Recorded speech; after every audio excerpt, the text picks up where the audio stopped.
gente. Primeiramente, um beijo para vocês. Espero que estejam todos bem. Hoje a gente vai falar dos motivos que levam uma empresa a escolher a franquia como modelo de negócio. Bom, se você tem um negócio e aí já pensou qual estratégia para minha expansão, uma das possibilidades é atuar através de franquia. E aí existe na economia duas teorias clássicas que buscam explicar o porquê então que as empresas escolhem franquia como um modelo de negócio. Beleza? Vamos lá? Então, gente, o que a gente viu que são duas teorias que buscam explicar por que as empresas elas desejam franquear ou usam a franquia como estratégia de expansão de negócio. Então, a primeira delas é chamada de teoria da escassez de recursos. Então, qual a ideia que está por trás dessa teoria, né? A ideia é o seguinte, gente, as empresas, vamos supor que vocês tivessem um comércio, né? Uma loja de sapatos femininos, tá? Já estivessem com duas lojas próprias e desejassem crescer, mas não tinham condições, sejam financeiras para abrir uma nova unidade, um investimento ali com estoque, ponto, decoração e tudo mais. E ainda, talvez você não estivesse em conhecimento do mercado ou da região onde vocês vão abrir essa loja, então eu não saberia se eu poderia replicar o meu modelo ou se eu quiser abrir em outra cidade ou outro estado. Muitas vezes a gente não sabe se o público-alvo é o mesmo, se o modelo vai se adequar às especificidades daquele lugar. Então, a ideia da teoria da escassez de recurso é que empresas que querem se expandir, mas que elas não tenham capital suficiente, né? E aí eu tô falando de tudo, capital, né, intelectual, capital de conhecimento, como eu falei aqui, né, conhecimento do mercado, ou capital em termos de financeiros mesmo, em termos de dinheiro para expandir e para abrir outras unidades com recurso próprio. Então, ela optaria por um sistema de franquia, porque o capital que eu vou iniciar essas novas unidades não precisaria ser meu, ele vai ser do franqueado que está disposto a colocar um dinheiro também, investir um recurso naquela ideia, naquela marca, naquele negócio. E talvez esse franqueado, por ele morar na região, por ele já ter tido uma experiência de negócio naquele lugar, ele teria mais tempo ou mais conhecimento para investigar e para estudar aquele mercado.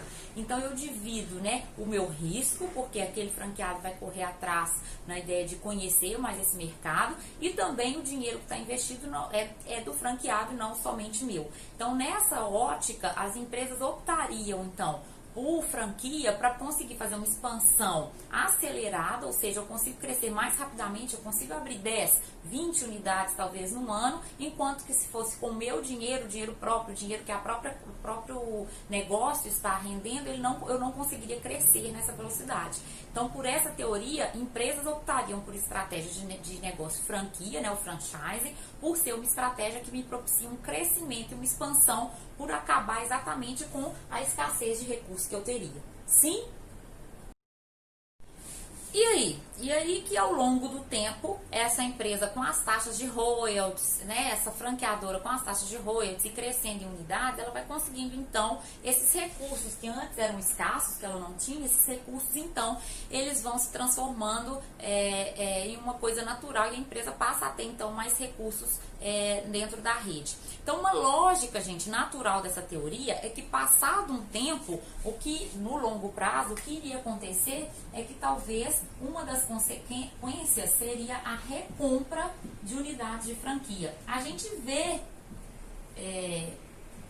isso, gente, em várias redes, tá? O McDonald's é uma, outras empresas, a gente assiste que ao longo do tempo, a franqueadora ela vai recomprando algumas unidades, né? Por N motivos. Uma recompra de uma unidade que não vai indo tão bem, uma recompra de uma unidade que é estrategicamente boa para aquela marca, e ela quer mais autonomia ali para estar atuando naquela região. Então, ela acaba recomprando umas unidades da franquia. Por quê? Agora não tem mais justificativa de eu não ter recurso para crescer.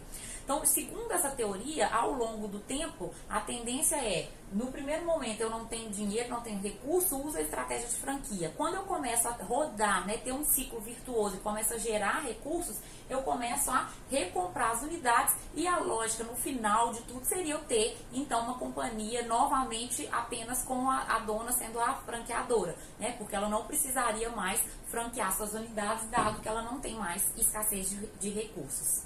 Bom, mas aí fica uma pergunta para vocês. Vocês conseguem ver alguma limitação nessa teoria? Vamos lá, um tempinho para pensar aí. para o vídeo, dá uma pausa no vídeo. Bom, gente, a limitação é o seguinte, segundo essa teoria, então, ao longo do tempo, as empresas iriam recomprar as unidades. E a maioria, eu falei que tem casos, né?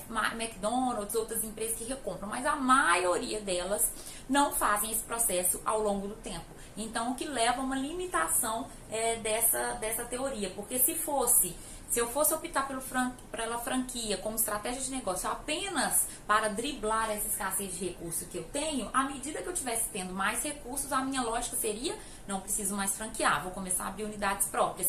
E o que acontece na realidade que a gente vê, não é isso. Às vezes você tem uma empresa que ela já está bem estabelecida, já tem anos aí que ela está operando sobre o sistema de franchise, tem uma, duas unidades próprias e o resto todo é uma franquia. Na verdade, essa empresa ela se consolidou mais como ser uma gestora de rede do que propriamente gestora de várias unidades de negócio.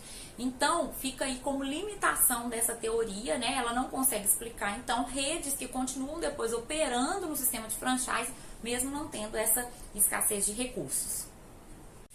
E agora, então, já que ela tem limitação, qual que é a teoria? Uma outra teoria que não vou falar que se contrapõe, mas que é uma outra teoria que pensa uma outra justificativa para a criação da estratégia de negócio de franquia, tá? É a chamada teoria da agência.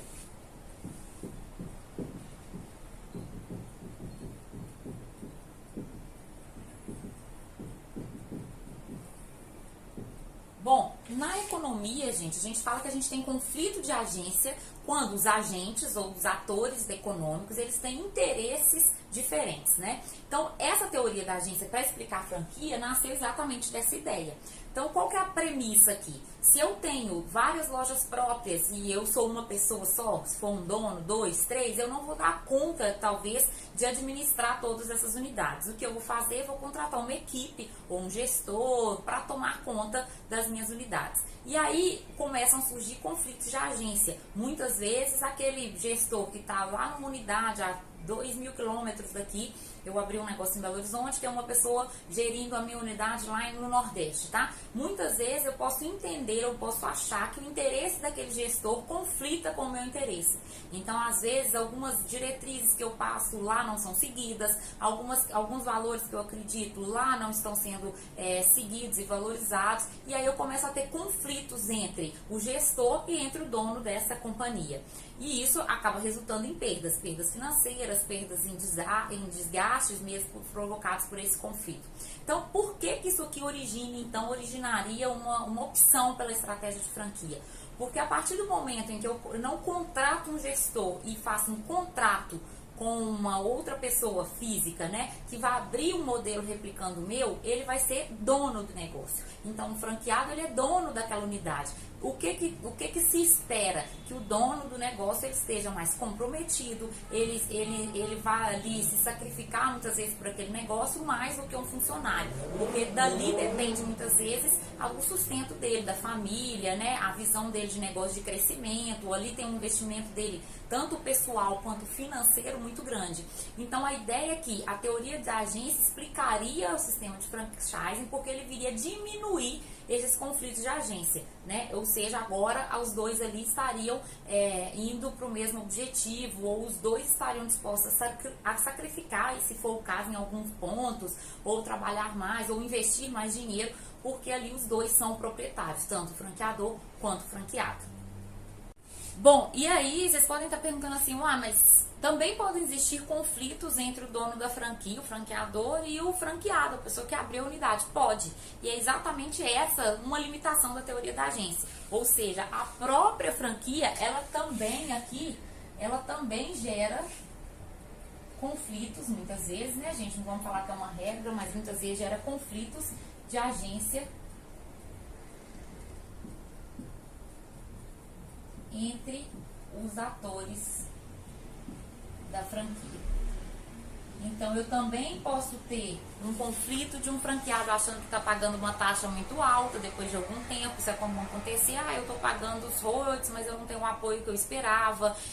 O meu sistema de gestão não é tão bom quanto eu quero. Eu não posso ter a autonomia que eu quero para fazer uma publicidade no meu segmento. Então, eu troco aquele conflito de agência que eu tinha no início por um funcionário, por outros conflitos que são próprios de uma rede que opera via franchise.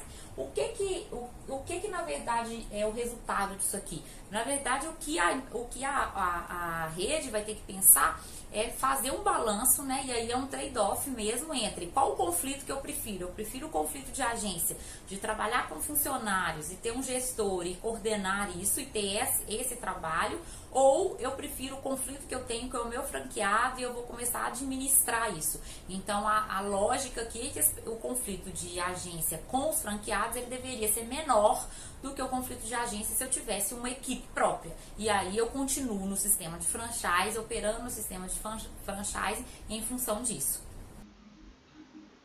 E então, gostaram? Entenderam? Ficou tudo claro? Bom, tem mais coisas no nosso material que fala detalhadamente os conceitos dessas teorias, os autores, né, e alguns exemplos de reportagem do surgimento de franquia, de rede de franquias, exatamente dando como justificativa algumas dessas duas teorias que a gente viu agora, tá? Um beijo para vocês.